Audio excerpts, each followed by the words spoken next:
दोस्तों, ईरान ने पूरी दुनिया को एक और झटका दे दिया है, क्योंकि ईरान ने 2000 किलोमीटर तक मार करने वाली नई क्रूज मिसाइल की जो शमूलियत है वो अपने बहरी जहाजों में कर ली है। यानी इनको अपने बहरी जहाजों के अंदर नस्ब कर दिया है। दोस्तों, आपको बड़ी खबर दे रहा हूं कि ईरान ने अपनी क्रूज मिसाइल को अपने वारशिपों के अंदर मुंतकिल कर दिया है और वो दुनिया को दमखम दिखाने के लिए समुद्रों में भी उतर चुके हैं।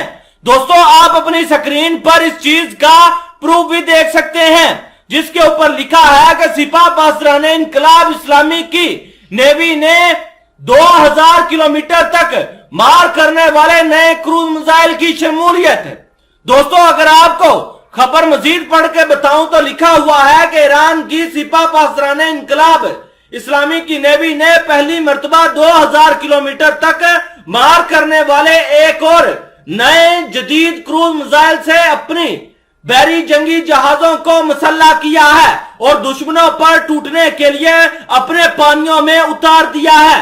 ईरान प्रेस की रिपोर्ट के मुताबिक ईरान की सिपाह पासदारान इनकलाब इस्लामी की नेवी के कमांडर रेयर एडमिरल अली रजा तंगरिसी ने कहा है कि IRGC नेवी के 2 जंगी जहाजों शहीद महदवी और शहीद कासिम सुलेमानी को कदर 474 क्रूज मिसाइलों से मुसल्लह कर दिया गया है।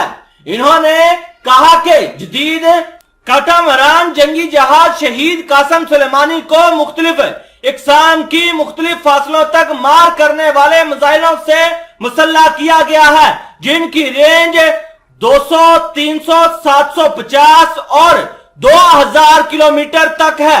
रेयर एडमिरल तंगरीसी ने कहा कि IRGC नेवी के एक नए जमीन से समुद्र में मार करने वाले मिसाइल अबू मेहदी को शामिल कर रही है। अबू मेहदी 750 किलोमीटर की रेंज तक मार करने वाले 2 दूसरे मिसाइल स्मार्ट मिसाइल हैं।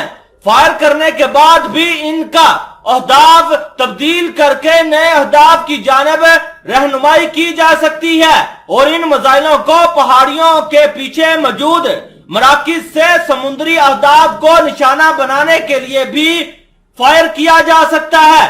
सिपाह पासदारान इनकलाब इस्लामी की नेवी के कमांडर ने मजीद बताया कि इस साल शहीद कासिम सुलेमानी क्लास की 4 मजीद जंगी जहाजों को IRGC नेवी के हवाले किया जाएगा। ये कैटामरान जंगी जहाज 45 किलो नाट की रफ्तार से समुद्र में सफर कर सकते हैं। याद रहे कि सिपाह पासदारान इनकलाब की नेवी को अशवारा और जुल्फकार क्लास के बहरी जंगी जहाजों को भी कोसर 200 और कोसर 222 नामी मिसाइलों से मुसल्लह किया जा चुका है। दोस्तों, उनका यह भी कहना था कि अगर दुश्मनों ने समुद्र के अंदर अपने वारशिप उतार कर ईरान के खिलाफ कोई भी हमाकत की तो ईरान वाले समुद्रों के अंदर इन जहाजों के कब्रिस्तान बना देगा। दोस्तों, आप इस वीडियो के बारे में क्या कहते हैं कमेंट सेक्शन में लाजमी बताइएगा।